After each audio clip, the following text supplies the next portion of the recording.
हर इंसान ये चाहता है कि उसकी जिंदगी पुरसुकून हो, उसको तरक्की मिले, वो कामयाब हो, जिंदगी में कभी भी वो नाकाम ना हो, जिंदगी में कभी भी वो परेशान ना हो, जिंदगी में कभी भी वो मुश्किलात का शिकार ना हो।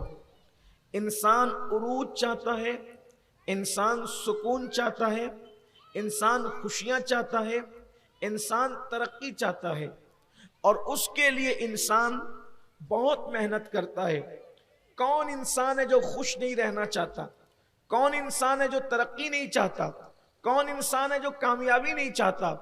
आज मैं आपको कामयाबी, खुशी, तरक्की और राहत और सदा ऐश और आराम के लिए एक ही नुस्खा बताऊंगा। अगर आप हमेशा की तरक्की, उरूज, कामयाबी और कामरानी चाहते हैं तो याद रखें, दुनिया के कामयाब लोगों की जिंदगी को आप देखें, और अगर आप नाकामी से बचना चाहते हैं तो दुनिया के नाकाम लोगों को आप देखें। पूरी दुनिया में कामयाबी क्यों है और पूरी दुनिया में नाकामी क्यों है? तो जिस वजह से नाकामी है उससे बचो, और जिससे कामयाबी है वो काम करो, तो आप हमेशा कामयाब रहेंगे। आप दुनिया के वो लोगों को देखें जो हमेशा खुश रहे। वो क्यों खुश रहे मालूम कीजिए, और आप फिर हमेशा खुश रह सकते हैं। जो हमेशा ऐशो आराम में रहे उनको देखो कि उनको आराम और ऐश क्यों मिला, आप उसी को देखें। नाकाम होने वालों को देखें कि नाकामी के पीछे राज क्या है। तो आपको बताऊं, जब से दुनिया बनी है उस दिन से लेकर के आज तक, और इंशाअल्लाह आज से लेकर क़यामत तक, खुशियों का, कामयाबियों का, तरक्कियों का, राहतों का, आराइशों का, आसाइशों का सबसे बड़ा राज ये है कि जिसने किसी की दुआ ली, अल्लाह ने दुआ की बरकत से इंसान को नेमतें अता की, और जिसने किसी से बद्दुआ ली, बद्दुआ की वजह से खुशियां गमों में तब्दील हो गई, बहारें रूठ करके खिजा में तब्दील हो गई, कामयाबियां नाकामियों में तब्दील हो गई। आइए आज हम इसी पे गुफ्तगू करते हैं ताकि मेरी कौम के जवान कामयाब होना सीख जाएं। आप सोचेंगे आप कामयाबी को सिर्फ एक दुआ पर डिपेंड कर रहे हैं। मैं कहता हूं वल्लाह हजारों साल की मेहनतें इंसान को उस मुकाम पर नहीं पहुंचाती जहां किसी साहिबे दिल की दुआ पहुंचाती है। और अल्लाह अकबर, इंसान की गफलतें जितना इंसान को नाकाम नहीं करती, उससे ज्यादा किसी की बद्दुआ इंसान को नाकाम करती है।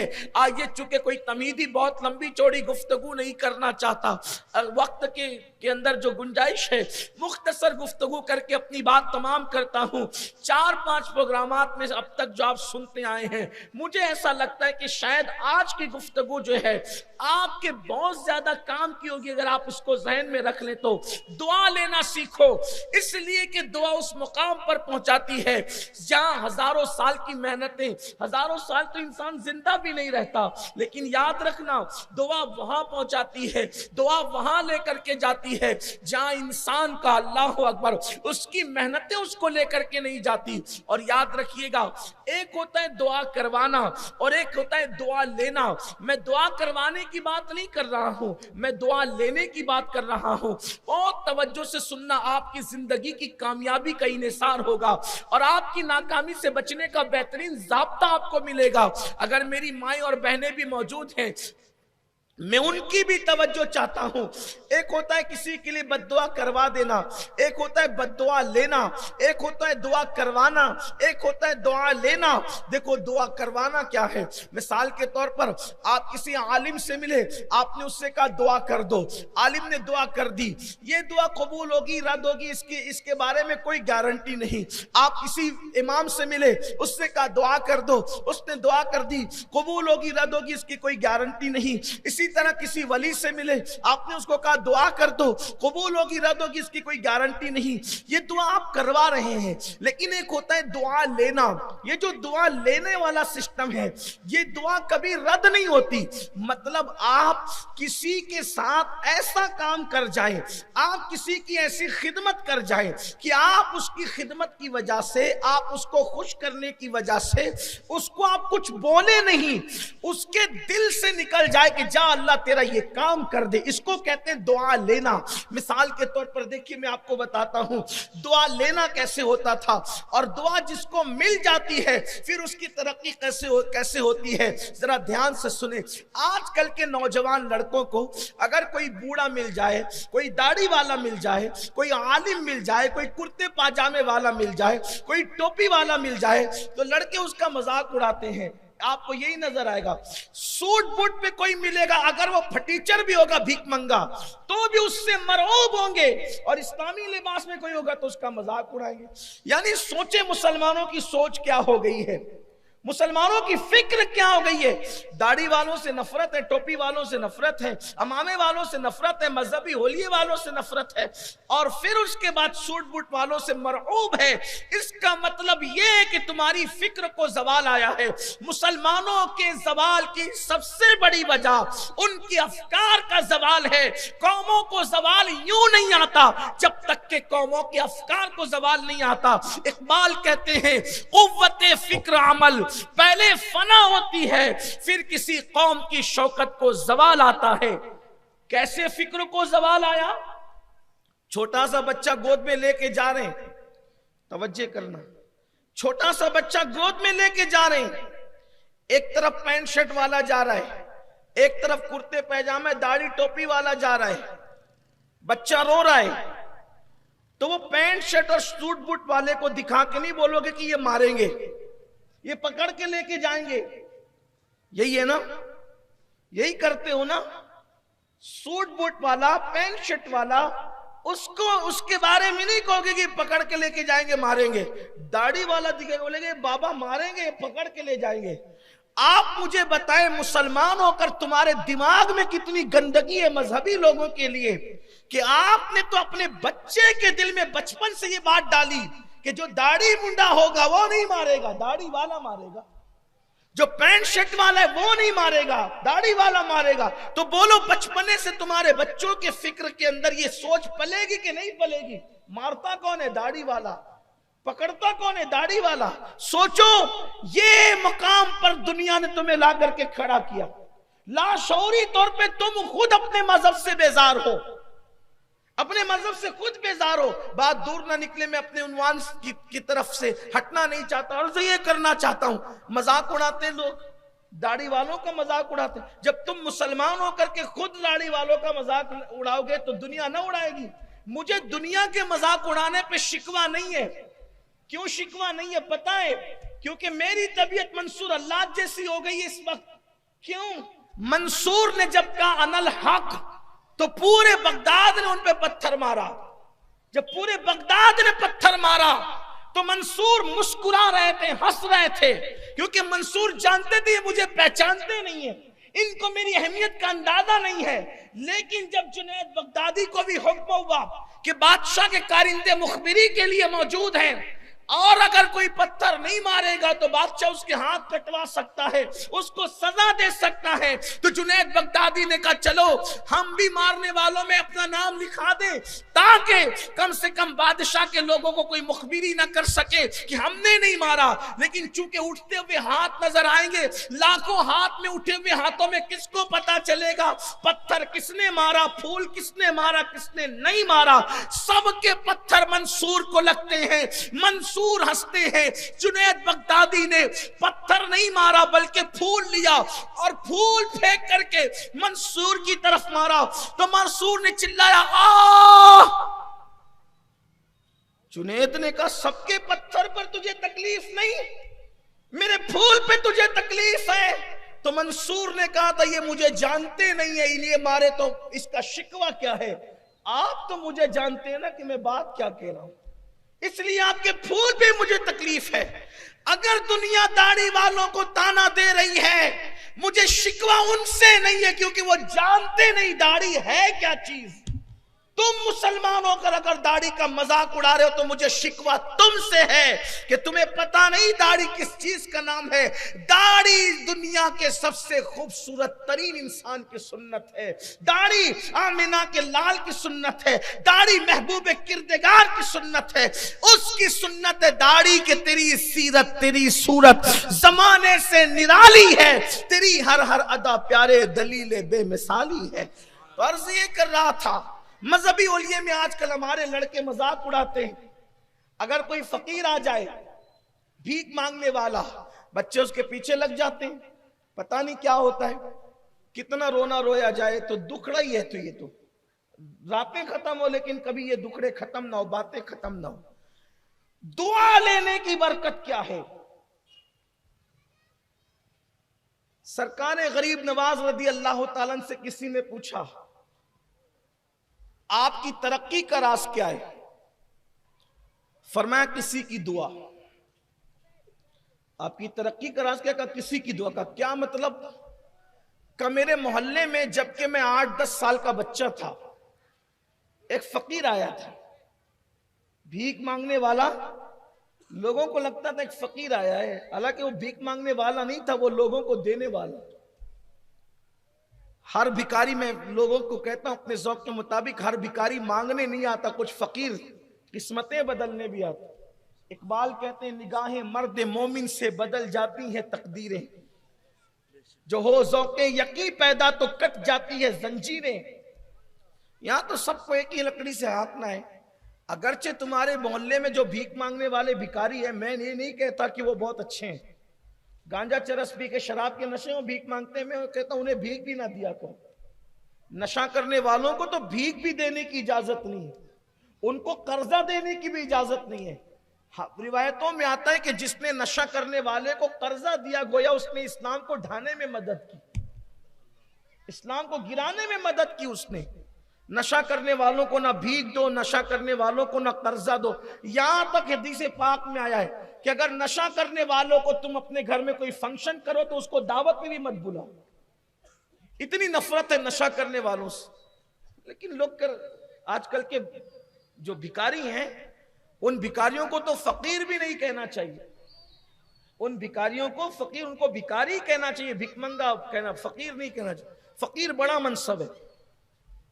फकीर इतना बड़ा मनसब है कि अगर बता दो कि फकीर किसको कहते हैं तो लोग फकीर कहने में फख्र, जो है वो फख्र करें, फकीर कहने में फख्र करें। एक रिवायत के बारे में सूफिया कहते हैं, हुजूर अलैहि सलाम ने फरमाया कि जो जिसके पास फक्र होता है, फक्र, वो फकीर कहलाता है। ठीक, हुजूर अलैहि सलाम ने फरमाया अल फक्र फख्री, कि मेरा फक्र मेरा फख्र है। अगरचे मुहद्दिसीन ने इस पर कलाम किया, लेकिन सूफिया के यहां खुद दाता साहब रहमतुल्लाह अलैह के नजदीक ये रिवायत साबित है। दाता अली हुजवेरी रहमतुल्लाह अलैह के नजदीक रिवायत साबित। बहरहाल सूफिया और मुहद्दिसीन में कुछ मामलात में रिवायत लेने के हवाले से अलग अलग उनका रंग है, लेकिन मैं उसकी तरफ नहीं जाता। तो सरकार गरीब नवाज फरमाते कि एक फकीर मर्द दरवेश हमारी बस्ती में आया और बच्चे उसको पत्थर मारने लगे। मोहल्ले के बच्चे उसको पत्थर मार रहे थे, उस फकीर को। मैंने देखा कि बच्चे पत्थर मार रहे थे, मैं भी बच्चा था। मैंने उनको अपने बाग में बुला लिया। मेरे पास एक बाग था, पंचक्की थी, अंगूर का बाग। मैंने उनको बाग में बुला लिया, बिठाया, और बिठाकर मैंने उनको अंगूर के खोशे पेश किए। मेरे हम उम्र बच्चे उनको पत्थर मार रहे थे, मैंने उनको अंगूर दिए। बस उन्होंने वो अंगूर लिए और अंगूर देख करके उनका दिल खुश हो गया और उनके दिल से दुआ निकल गई और मेरे दिल की दुनिया बदल गई। देखो, किसी की दुआ ने किसी को गरीब नवाज बना दिया, हिंदुस्तान का सुल्तान बना दिया। बल्कि एक बात आपको बताऊं, सरकार गरीब नवाज को हिंदुस्तान का बादशाह भी किसी की दुआ ने बनाया। जब गौसे पाक ने फरमाया कदमी हाजी अला रकबत कुल्ले वली जिल्लाह, कि मेरा ये कदम हर वली की गर्दन पर है, तो हमारे बुजुर्गों ने लिखा है हुजूर गरीब नवाज ने गर्दन इतनी झुकाई कि अल्लाह अकबर, जमीन को गर्दन लग गई और फरमाया बल अला आईनी वो राशि, कि आपका ये कदम सिर्फ मेरी गर्दन पे नहीं है बल्कि मेरी आंखों पर भी और मेरे सर पर भी है। जब आपने इतना मुबालगा किया सर झुकाने में, तो आपने दुआ दी, सरकार गौसुल आजम दस्तगीर ने दुआ दी, देखो दिल खुश किया ना, तो दुआ दी, अल्लाह गयासुद्दीन के बेटे ने गर्दन झुकाने में सबकत की है, मौला मैंने इसको हिंदुस्तान की बादशाहत क़यामत तक के लिए अता कर दी। देखिए आप, ये दुआएं हैं, दुआएं कहां कहां ले जा रही। अभी मैंने वो फिक्रा पढ़ा गौस पाक का, कदमी हाजी अला रकबत कुल्ले वलील्लाह, इसमें भी किसी की दुआ है। अब आप आगे बढ़ते जाए, देखो यही कहते हैं दुआ लेना सीखो, दुआ करवाना नहीं। ये मिल मिल के कहते हो दुआ में याद रखना, दुआ में, अरे ये दुआ में याद रखना छोड़ो, वो दुआ में अल्लाह को याद रखे कि तुझे याद रखे, और दुआ में याद रखना ठीक है, वो दुआ करेगा तो अल्लाह को याद रखेगा कि तुझे याद रखे। काम ऐसे करो कि दिल से दुआएं निकले, वो दुआ असल है, उस दुआ की तासीर है। बहुए सासों की दुआएं लें, औलाद माँ बाप की दुआएं लें, इसी तरीके से पड़ोसी पड़ोसी की दुआएं लेना सीखो। दर्जनों साल की मेहनत उस मंजिल पे नहीं पहुंचाएगी जहां दुआएं पहुंचाएगी। हर एक, आप किसी भी तरक्की याफ्ता शख्सियत को लाओ, मैं उसके पीछे दुआ ना साबित कर दूं तो फिर कहें जो बेदुआ है वो बेफैज है, जो दुआ वाले हैं देख लेना उनको। आप देखें किसी हर तरक्की याफ्ता आदमी के पीछे दुआ। हिंदुस्तान का बहुत बड़ा बादशाह सुल्तान शमसुद्दीन अल्तमश, इतना बड़ा बादशाह गुजरा कि उसके रोब की धमक जो है वो शर्क से लेकर गर्ब तक थी। अल्तमश बादशाह कैसे बने, वो तो एक गुलाम थे। शमसुद्दीन अल्तमश बादशाह कैसे बने, गुलाम थे। ख्वाजा कुतुबुद्दीन बख्तियार काकी और शेख शहाबुद्दीन उमर सहरवर्दी दोनों एक दरख्त के नीचे, दोनों बुजुर्ग बैठ के बातें कर रहे थे। इनके मालिक ने, शमसुद्दीन के मालिक ने कहा कि बेटा जरा जल्दी जाना, फला काम करके आना। ये घोड़ा लेकर के निकले तो देखा कि दो अल्लाह वाले बैठे हुए। सोचा ये नीचे बैठे, मैं ऊपर बैठ करके चला जाऊं। तवज्जो करना मेरे जवानों, तवज्जो करना। देखो अल्लाह अकबर, उस दौर के जवानों की सोच क्या थी, आज के जवानों का हाल अजीब है। उस दौर के जवानों की सोच क्या थी, अल्लाह अकबर। दो अल्लाह वाले जमीन पे बैठे हैं और मैं घोड़े पे बैठ करके जाऊं। वो दूर से देख करके घोड़े से नीचे उतरे, उसकी लगाम पकड़ी और झुक करके गए, दोनों को सलाम किया। बाबा कुतुब ने फरमाया देखो दिल्ली का बादशाह जा रहा है,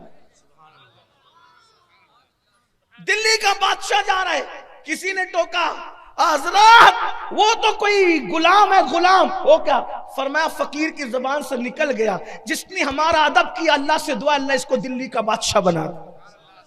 गुलाम दिल्ली का बादशाह बना किसी की दुआ से। देखो ये दुआ है, तरक्की में दुआ। मैंने अभी पढ़ा ना गौसपाक का फिक्र, कदमी हाज़ी अला रकबत कुल्ले वलील्लाह, इसके पीछे भी बैकग्राउंड दुआ का है। हुजूर गौसे पाक की जवानी की शुरुआत थी,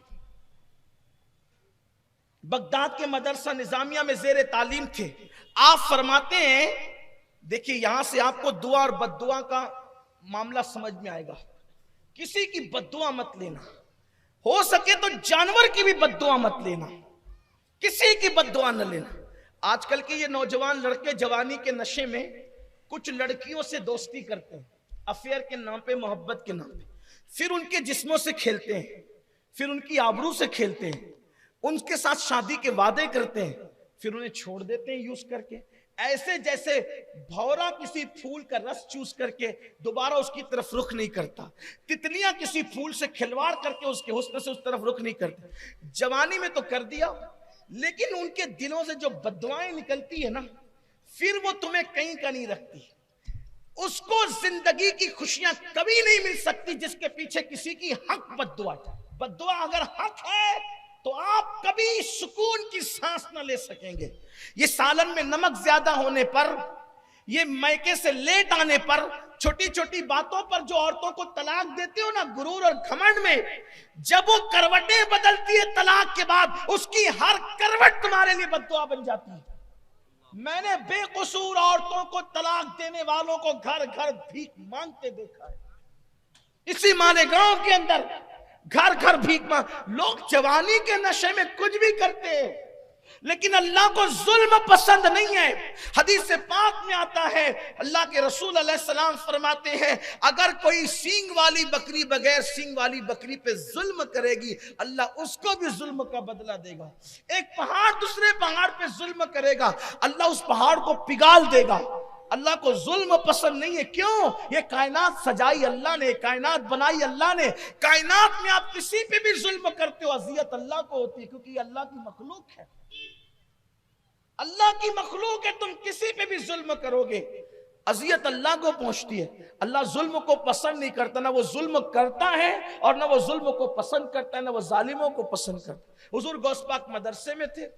मदरसे में जब आप पढ़ रहे थे तो आप खुद फरमाते हैं, एक बुजुर्ग आए हुए थे बगदाद में, उनका बड़ा चर्चा था, लोग उनको कुतुब साहब कहते थे, कुतुब साहब कहते थे। मेरे दिल में ख्याल है कि चल करके उनसे दुआएं लेनी चाहिए। देखो, दुआएं करवानी नहीं चाहिए, क्या करना चाहिए? दुआएं लेना चाहिए, दुआएं लेना चाहिए उनसे चल के। मैंने अपने दो दोस्तों को कहा कि चलो चलकर, वो बुजुर्ग आए कुतुब साहब, वो हवा में उड़ते थे, हवा में मसल्ला बिछाकर नमाज पढ़ते थे, बड़ा चर्चा था उनका। कहा चलो चल करके उनसे दुआएं लेते। तो दो दोस्त तो साथ हो गए। एक दोस्तों ने कहा रास्ते में चलते चलते कि मैं उनसे ऐसा सवाल करूंगा कि वो मेरे सवाल का जवाब नहीं दे पाएंगे। दूसरे ने कहा मैं भी कुछ पूछ लूंगा। गौसे पाक रदी अल्लाह ताला, जिनको हम शेख अब्दुल कादिर जिलानी जिनका नाम है और हम गौसे पाक कहते हैं, हमारे बड़े पीर साहब, वलियों के सरदार, वलियों के सुल्तान। कायनात विलायत में ऐसा वली नहीं गुजरा, कायनात विलायत में ऐसा वली न पुश्ते जमीन ने देखा, न चश्मे फलक ने देखा, जो मकाम अल्लाह ने गौसे पाक शेख अब्दुल कादिर जिलानी को अता फरमाया। जब दोनों दोस्तों ने, एक ने कह दिया कि ऐसे पूछूंगा कि वो जवाब नहीं दे पाएंगे, दूसरे ने कहा हम भी कुछ पूछ लेंगे। गौस पाक कहते हैं अपनी हैसियत क्या है? देखो देखो, तरक्की पाने वालों की फिक्र, उनकी सोच, अपनी हैसियत क्या है कि हम उनसे कुछ पूछे, उनका इम्तिहान ले। हम तो दुआ लेंगे। इम्तिहान लेने वालों, तुम इम्तिहान लेना, हम तो दुआ लेंगे। पता चला अल्लाह वालों का इम्तिहान न लिया करो, उनसे दुआ लिया। जो इम्तिहान लेगा वो तबाह होगा। आज